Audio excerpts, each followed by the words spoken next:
avion. S'il te plaît, pardonne-moi, je ne savais pas, chérie. Sors de ma maison, c'est trop tard maintenant. Le jour où Lucas a appris que l'amour de sa vie pouvait l'abandonner en une seule seconde, il a décidé de tout risquer pour découvrir la vérité. Lucas Morel était un homme riche, respecté et admiré. Il possédait des entreprises, des voitures de luxe, et une grande maison moderne. Mais malgré tout cela, ce qu'il aimait le plus au monde, c'était Sofia. Sofia était belle, élégante et toujours souriante. Lucas croyait sincèrement qu'elle était la femme parfaite. Ils riaient ensemble, voyageaient ensemble, et tout semblait parfait. Un soir, sous un ciel étoilé, Lucas l'emmena dans un restaurant chic. Après le dîner, il posa un genou à terre. « Sofia, veux-tu m'épouser ?» Les yeux de Sofia brillèrent de joie. « Oui. Bien sûr que oui. » Tout le monde applaudit autour d'eux. C'était un moment magique. Mais ce bonheur ne dura pas longtemps. Le lendemain, le père de Lucas l'appela dans son bureau. « Mon fils, es-tu vraiment sûr de cette femme ?» Lucas fronça les sourcils. « Bien sûr papa. Elle m'aime. » Son père secoua lentement la tête. L'amour ne se prouve pas avec des mots. Il se prouve dans les moments difficiles. Lucas soupira. « Tu te trompes. Sofia est différente. » Son père se leva, sérieux. « Alors prouve-le. Teste son amour. » Lucas hésita. « Je ne veux pas jouer avec ça. »« Ce n'est pas un jeu, » répondit son père. « C'est ta vie. » Après un long silence, Lucas accepta. Quelques jours plus tard, Lucas mit son plan en place. Avec l'aide d'un médecin, il simula un grave accident. Des bandages, un fauteuil roulant, des machines, tout était parfaitement préparé. Puis, le médecin appela Sofia. « Votre fiancé a eu un accident. Venez immédiatement. » Sofia arriva en panique. Quand elle vit Lucas allongé, immobile, elle éclata en sanglots. « Lucas.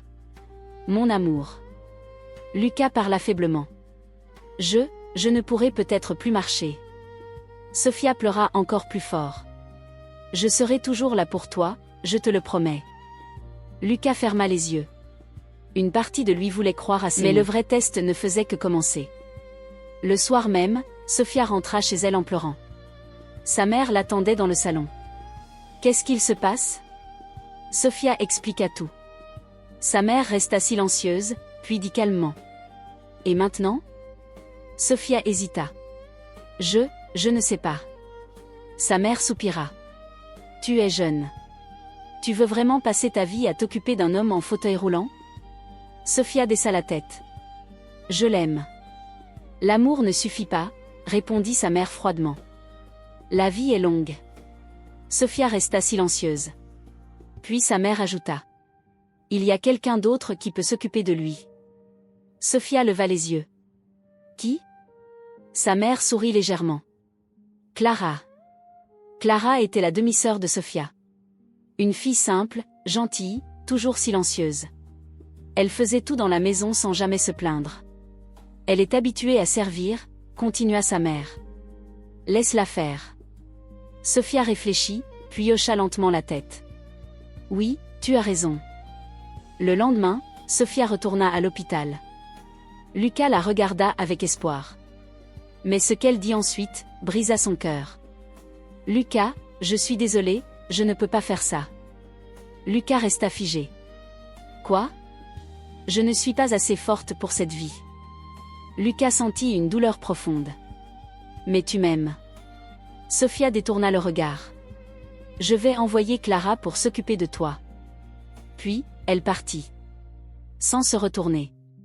Lucas resta seul, les larmes coulant sur son visage. À ce moment précis, il comprit tout. 3 jours plus tard, Lucas rentra chez lui. Dans sa grande maison silencieuse, quelqu'un l'attendait. Clara. Elle s'approcha timidement. « Bonjour monsieur, je suis là pour vous aider. » Lucas la regarda sans rien dire. Elle commença à nettoyer, à cuisiner, à s'occuper de lui, avec une douceur incroyable. Sans se plaindre.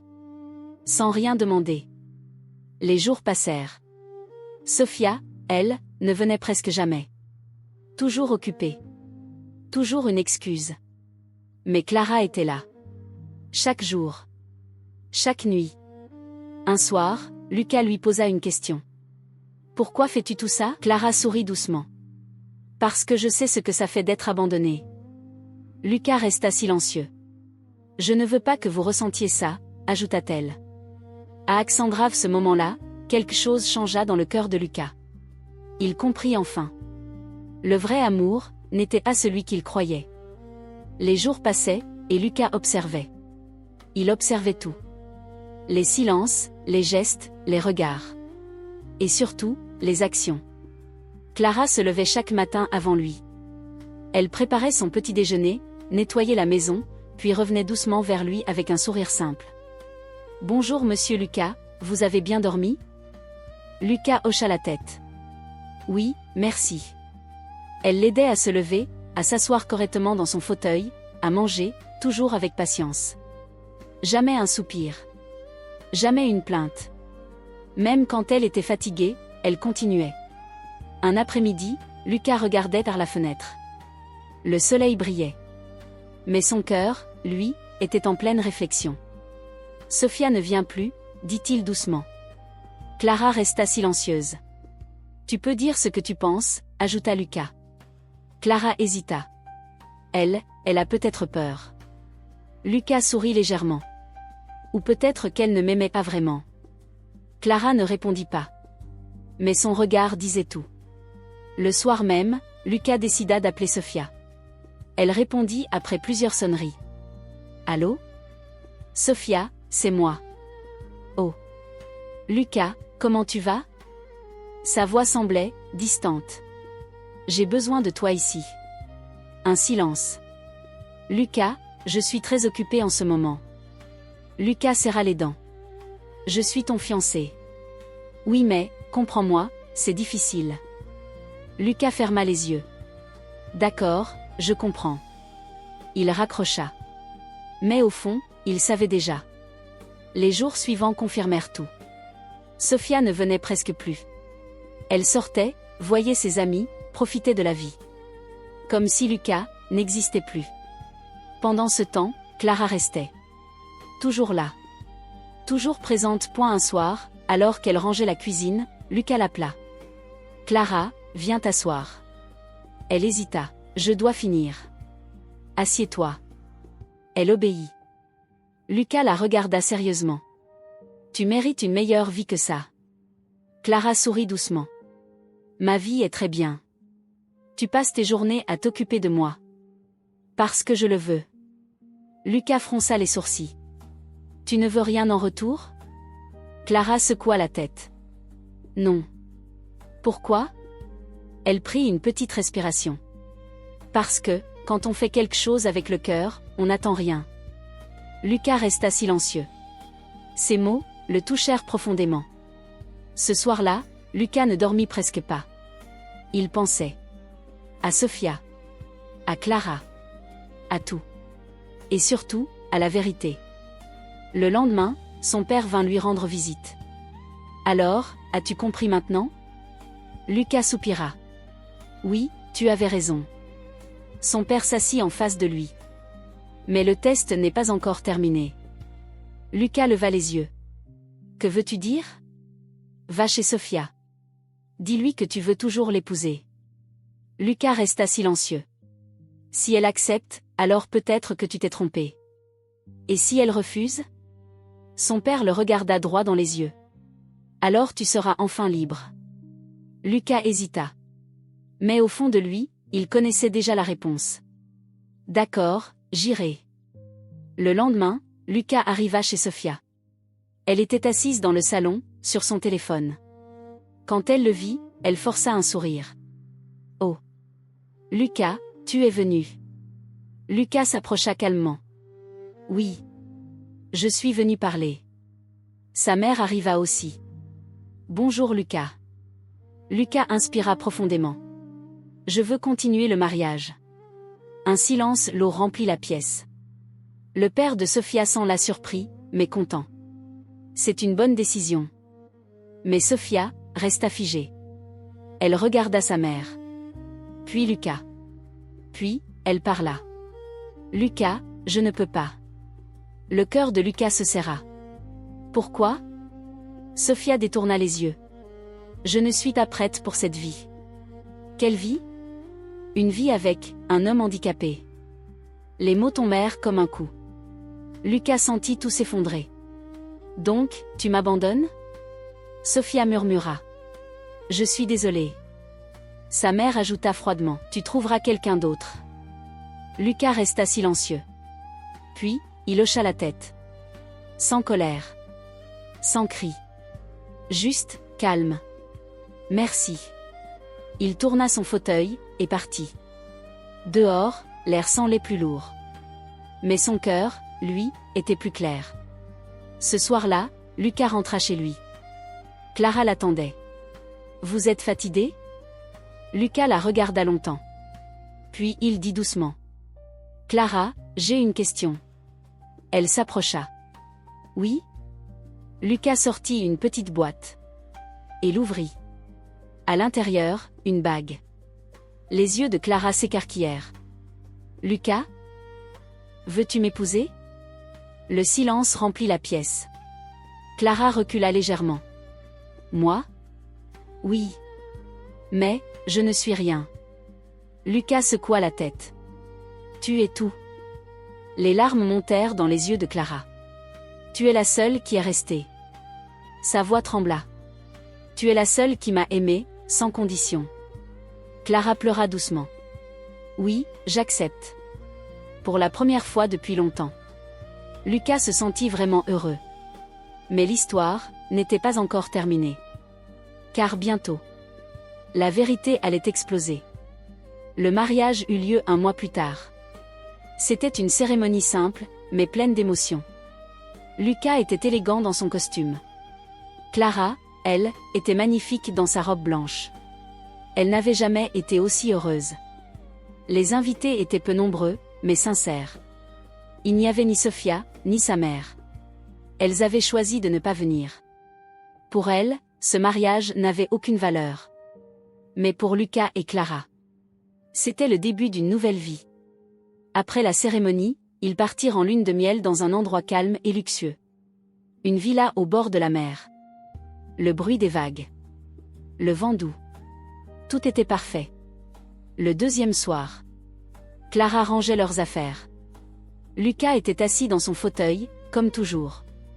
Puis soudain, il se leva. Sans aide. Sans hésitation. Clara se retourna. Et resta figée. Lucas? Il fit un pas. Puis un autre. Clara porta ses mains à sa bouche. Tu peux marcher? Lucas sourit doucement. Oui. Le cœur de Clara battait très fort. Mais, comment? Lucas s'approcha d'elle. Je n'ai jamais été paralysé. Le silence tomba. Les yeux de Clara se remplirent de larmes. C'était un test. Clara recula légèrement. Un test? Lucas hocha la tête. Je devais savoir qui m'aimait vraiment. Les larmes coulèrent sur les joues de Clara. Et, moi? Lucas prit ses mains. Tu es la seule qui est restée. Clara pleura, mais cette fois, c'était des larmes de joie. Elle se jeta dans ses bras. Je ne t'aurais jamais abandonnée. Lucas la serra fort. Je sais. Quelques jours plus tard, la vérité éclata. Sophia était dans un café avec son amie. Elle riait, comme si tout allait bien.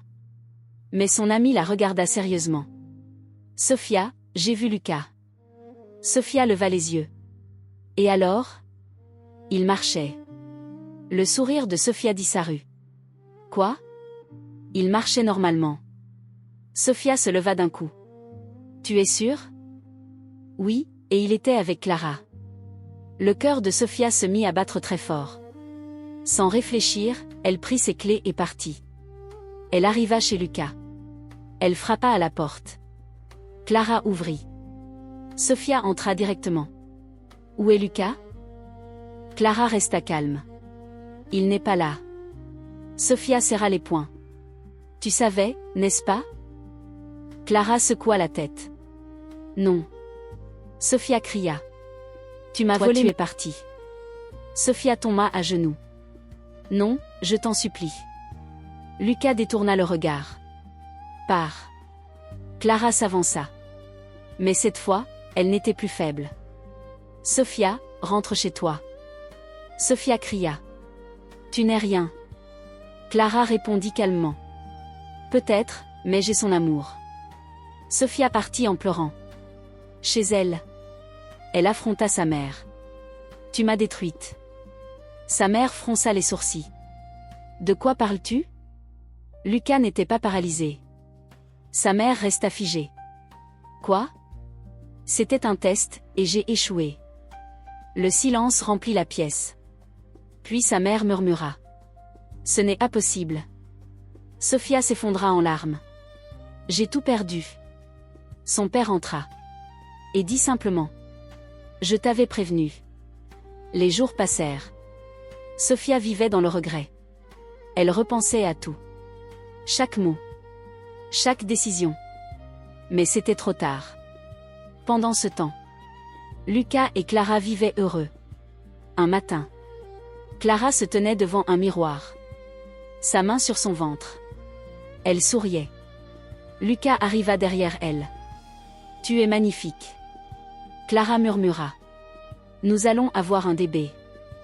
Lucas resta silencieux quelques secondes. Puis, il sourit. Le vrai sourire. Celui du bonheur. Il posa sa main sur son ventre. Merci. Clara le regarda. Pourquoi? Parce que tu m'as appris ce qu'est l'amour. Ils s'enracèrent doucement. Et dans ce moment simple, il n'y avait plus de test. Plus de doute. Seulement, la vérité. Ce n'est pas dans les beaux moments que l'amour se prouve.